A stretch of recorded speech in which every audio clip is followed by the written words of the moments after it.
नमस्कार विद्यार्थियों, मैं हूं गणपत सेजू और आप सभी का स्वागत करता हूं आप ही के अपने channel GK with GS sir के अंदर। तो आपका बार बार कमेंट आ रहा था कि सर हमें इम्पोर्टेंट जो एप्लीकेशन है ना उनके बारे में बताइए। इम्पोर्टेंट जो स्टोरी है उनके बारे में मैंने बता दिया था कि कौन कौन सी आपके आने लायक है स्टोरीज। उसका वीडियो मैंने पहले अपलोड कर दिया, वो नहीं देखा देख लेना। और आज जो मैं बात करने वाला हूँ वो important application in English for board exam 2023। 2023 के लिए आपके बोर्ड एग्जाम अभी होगा, तो उसमें आपके कौन कौन सी एप्लीकेशन आने वाली है। देखो, एप्लीकेशन को आपको किस प्रकार से लिखना है मैं लास्ट में बात करूंगा कि आप केवल प्रश्न से ही एप्लीकेशन लिख सकोगे, आपको कुछ भी याद नहीं करना पड़ेगा। फिर भी मैं आपको बता देता हूँ जो आपकी इम्पोर्टेंट स्टोरीज है उनके बारे में। देखो, पहली मुझे लग रही है अर्जेंट वर्क वाली, क्योंकि आपके ऐसी कोई भी एप्लीकेशन नहीं है जो कि हार्ड हो। बिल्कुल ईजी एप्लीकेशन पूछी जा रही है। लगभग पिछले 4-5 साल से मैं देख रहा हूँ, तो उसमें बिल्कुल ईजी है। जैसे पिछली बार है अर्जेंट वर्क की पूछी थी, तो अब की बार इसके चांस थोड़े कम है। ठीक है ना। लास्ट में इंपॉर्टेंट है वो मैंने थोड़ी लास्ट में रखी है। जैसे सपोज यू आर, मैं यहाँ समझाना ये चाह रहा हूँ कि आपको मान लो अर्जेंट वर्क वाली आए तो आपको करना क्या है। यू आर मोहित, आपका नाम मोहित है, तो आपका नाम है ना वो क्या लिखना पड़ेगा, जो इस प्रश्न के अंदर आ रखा है वही आप नाम लिखोगे। You have urgently work at your home, so you can not go to school. इसमें कहा गया है कि आपके घर पे जरूरी काम है, इसलिए आप स्कूल नहीं जा सकते। Write an application to your headmaster of government school. अभी देखो यहाँ पर यदि स्कूल का नाम दे रखा है तो आपको स्कूल का नाम लिखना है, अन्यथा अपनी स्कूल का नाम लिख सकते हैं। मैं अपनी क्या, कोई भी स्कूल का नाम लिख सकते हैं। ठीक है ना। पहली दो बात आपको याद रखनी है। फर्स्ट तो स्कूल का नाम जो आ रखा है वो, और फिर है आपको जो इसमें नाम आ रखा है आप खुद का वो लिखना है। अब इसको कैसे लिखोगे, जैसे सभी को पता होना चाहिए टू और फिर द। हेडमास्टर की देखो बहुत सारे बच्चे हैं ये स्पेलिंग गलत लिखते हैं, इसलिए इस स्पेलिंग को याद कर लेना। हेडमास्टर की स्पेलिंग HEADMASTER है, हेडमास्टर। फिर है देखो government upper primary, government upper primary school. और ये जो नाम है ये सिवाना, ये सिवाना जो है ये आपको कहाँ लिखना है, आगे लिखना है। और कहाँ पर आया हुआ है ये, बाड़मेर में आया हुआ है। उसके बाद में सब्जेक्ट यदि आपसे सेट होता है तो लिखिएगा, अन्यथा सब्जेक्ट की जरूरत नहीं है। सब्जेक्ट यदि उसके अंदर दे रखा है तो आपको लिखना ही पड़ेगा, क्योंकि आपके कैसे आता है पेपर। मान लो ये टू दे रखा है, दे भी दे रखा है, हेडमास्टर आपको लिखना होता है, स्कूल का नाम आपको लिखना होता है, और आगे ये खाली जगह दे दी, सब्जेक्ट नाम दे दिया, तो आपको सब्जेक्ट लिखना ही लिखना है ना। और इसमें कितने महीने डे की लीव क्या कर रखी है आपके कोई और हेडमास्टर, इसमें कुछ कहा नहीं है। अर्जेंट वर्क, और उसके बाद में आपको क्या कर देना है।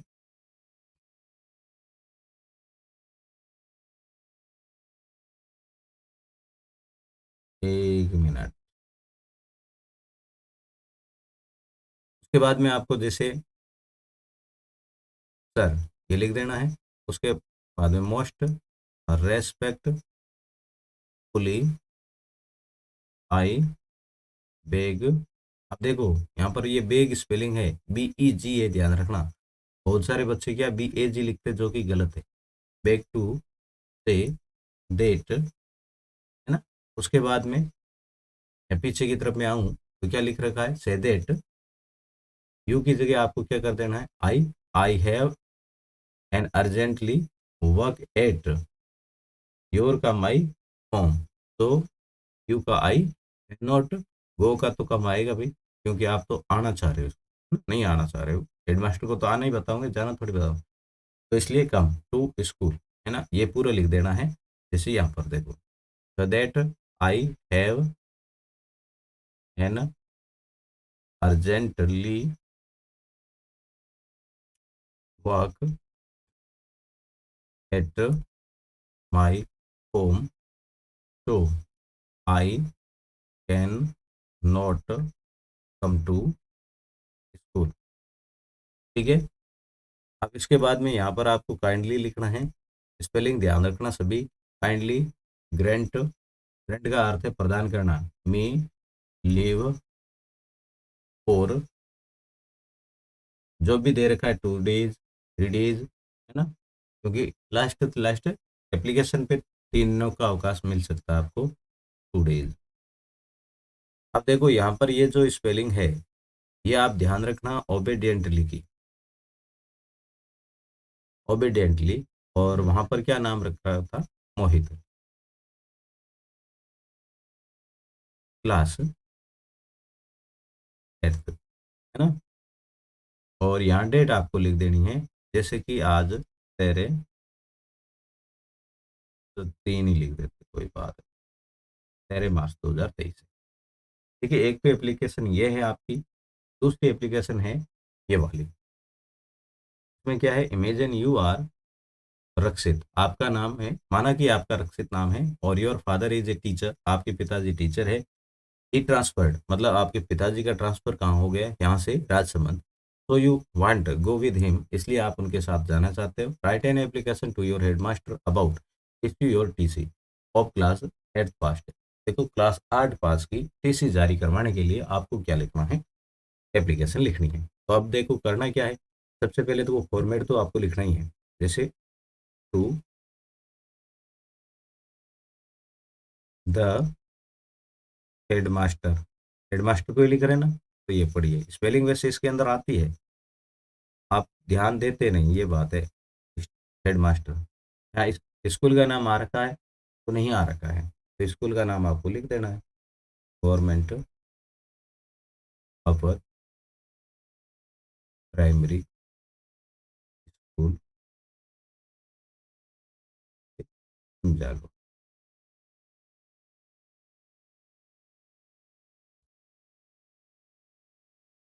उसके बाद में सब्जेक्ट यदि बोलता है तो सब्जेक्ट लिखना है और इशू टीसी। और sir most respect, most respect तो करना ही पड़ेगा, है ना। रेस्पेक्टफुली आई बेग टू से देट। इतना लिखने के बाद में देखो, यूअर जो है, यूअर का आप क्या करोगे? माई। पहली बार यू आता है उसका करोगे आई, लास्ट में यू आता है उसका करोगे मी। इतना चेंज करना, बाकी सेम टू सेम लिख देना है। ठीक है। तो यहाँ आप देखो, यहाँ माई करोगे, my father is a teacher, उसमें कुछ भी आ सकता है, ठीक है, टीचर। और ही ट्रांसफर्ड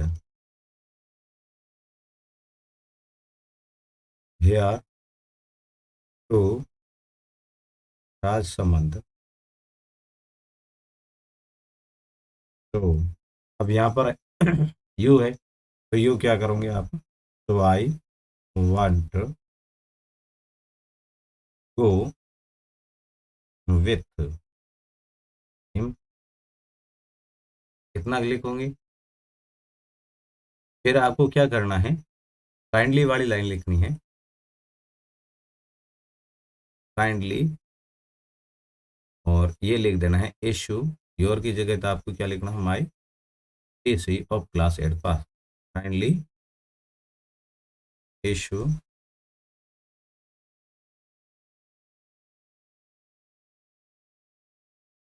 मी करो या माई करो, एक ही बात है। TC, me TC of class 8 पास।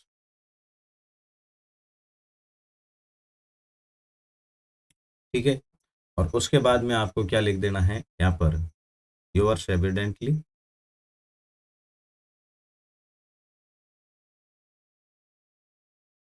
अरे यार क्या हो रहा है?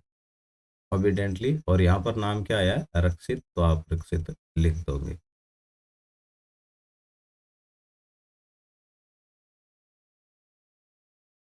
ठीक है। और नीचे आपको क्लास लिख देनी है, क्लास 8।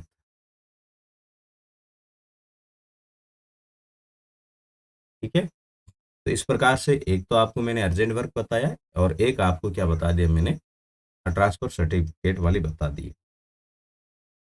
अब देखो दूसरी, अब आगे यहाँ आपको कहा गया है कि आपका नाम कोमल है और आपको क्या है, बुखार है, फीवर पे है। तो ये फीवर वाली है, ये भी आपके लिए इम्पोर्टेंट है। तो इसको भी आप लिखोगे टू द हेड मास्टर। वो आपको लिख देना है सर मोस्ट रेस्पेक्टफुली भाई, और यू का क्या कर देना है, आई हैव बीन सफरिंग। ये पूरा पूरा सेम ही लिख देना है आपको, suffering from fever since last night. उसके बाद में सो आई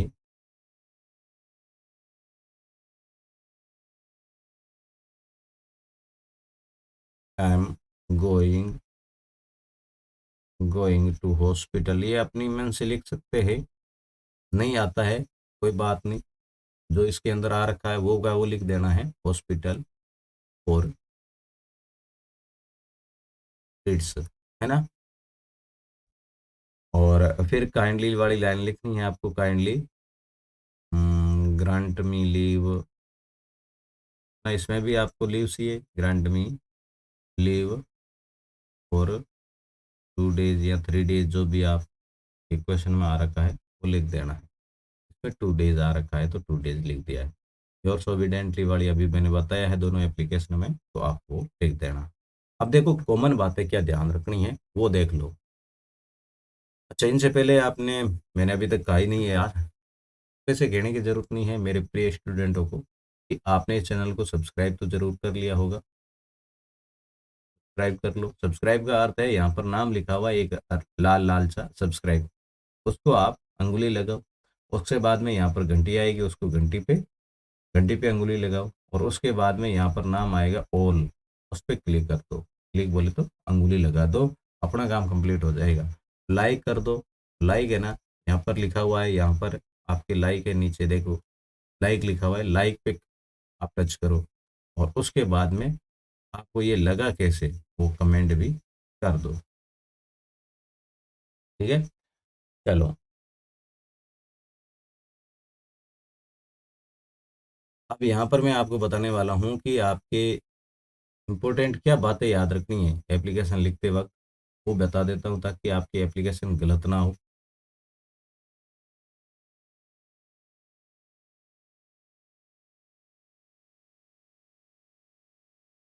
तो सबसे पहले तो आपको ध्यान रखना है हेडमास्टर की स्पेलिंग ढंग से लिखे, जो कि ये वाली है। दूसरी बात है कि स्कूल का नाम जो क्वेश्चन के अंदर आ रखा है, स्कूल का नाम है प्रश्न के अंदर आ रखा है, प्रश्नानुसार लिखे। ठीक है, प्रश्नानुसार लिखे। तीसरी बात है कि आपको मोस्ट रेस्पेक्टफुली लिखने के बाद, most respectfully I beg to say that, ये वाली लाइन एकदम कंठस्थ कर लेनी है। और उसके बाद में मैंने कहा था कि आपके जो एप्लीकेशन के अंदर प्रश्न के अंदर जो आ रहा है यू, पहली बार यू है उसका करोगे आई, फिर आता है यूआर, यूआर का करोगे आप माई, है ना। उसके बाद में एक क्या है कि आपके वर्ब के बाद में भी यू आता है, वो थर्ड फॉर्म होती है, उसका करोगे आप माई। ज़्यादातर इसका ध्यान रखना है। ठीक है, ये है, आप चेंज करते हुए जो प्रश्न के अंदर आया है उसको सेम टू सेम है आप टिप दो बस, आगे कुछ नहीं करना है। ये कर लिया ना तो कोई दिक्कत आपको नहीं होगी। ठीक है। अच्छा, उसके बाद में ये लिख दिया है। आगे यदि बढ़े तो काइंडली वाली लाइन है, आप भूलना मत, काइंडली के बाद में ही आपके अवकाश चाहिए या टीसी जारी करवानी है वो लिखना है। और उसके बाद में देखो कि ओबीडेंटली की स्पेलिंग है, ये ध्यान रखना, इस प्रकार से लिखी जाती है, या ओबीडिएंटली की स्पेलिंग ये याद कर लेना। और नाम जो आपके आया है वो ही नेम लिखना है, क्वेश्चन के अनुसार ही नाम लिख देना है। तो ये थे इम्पोर्टेंट आपके नॉन्स। ये एप्लीकेशन लिखोगे तो आपको क्या क्या नॉर्म्स है ध्यान रखने हैं, क्या क्या बातें ध्यान रखनी है वो मैंने यहाँ पर बता दी है। आपके एप्लीकेशन गलत नहीं होगी, ठीक है ना। ये है एप्लीकेशन के अंदर जो प्रश्न आ रखा है, प्रश्न के अनुसार आपको सारा लिख देना है। मैंने यहाँ पर जो भी लिखा है आपके, देखो यू का आई किया है, आई के बाद में ये सेम टू सेम लाइन मैंने उतार दी है। और फिर है आपके अबाउट 2 डेज लीव, है ना। तो ये अबाउट लिखना नहीं है, काइंडली ग्रैंड मी लीव 2 डेज ये आपको कर देना है। तो ये थी इम्पोर्टेंट स्टोरी, सॉरी, एप्लीकेशन के बारे में। आगे अगली आपके जो ऐसे हैं पैराग्राफ है उनके बारे में वीडियो आएगा। तो इस वीडियो को सबसे ज़्यादा है शेयर कीजिए अपने दोस्तों के साथ में, और कमेंट लाइक सब्सक्राइब जरूर कर दीजिए। मिलोगे नेक्स्ट वीडियो में, तब तक के लिए जय हिंद, वंदे मातरम।